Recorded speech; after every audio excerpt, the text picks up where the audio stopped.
Get the book at asapscience.com. For centuries, humans have been using substances to alter their state of mind, from caffeine, cigarettes, and alcohol to more extreme drugs. But as the most commonly used illicit drug in North America, where does marijuana fit in, and how exactly does it affect your brain?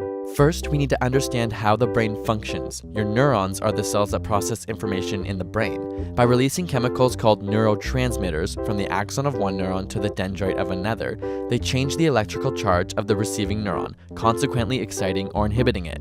If excited, the signal is passed on. Though it sounds simple, these signals work together and the effect is quickly compounded into complex configurations within milliseconds, flushing over the entire brain. This is what happens every single time you think, breathe, or move. So what's going on inside your brain when you're smoking marijuana?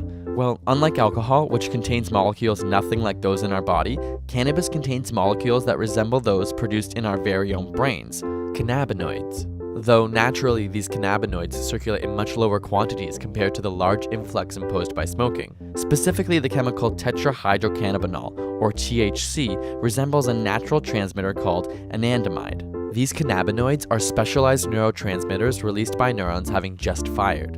Neurons temporarily become unresponsive after firing to prevent them from overreacting or being too dominant. This allows your brain to function in a calm and controlled manner, but cannabinoids interrupt this approach in some parts of the brain. Instead, they remove the refractory period of neurons that are already active and cause your thoughts, imagination, and perception to utterly magnify itself.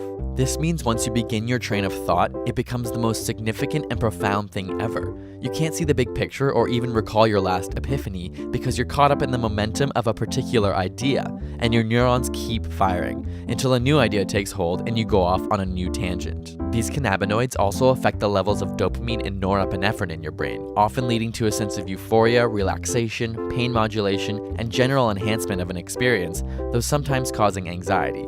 Furthermore, there are cannabinoid receptors in areas controlling short-term memory, learning, coordination, movement control, and higher cognitive functions.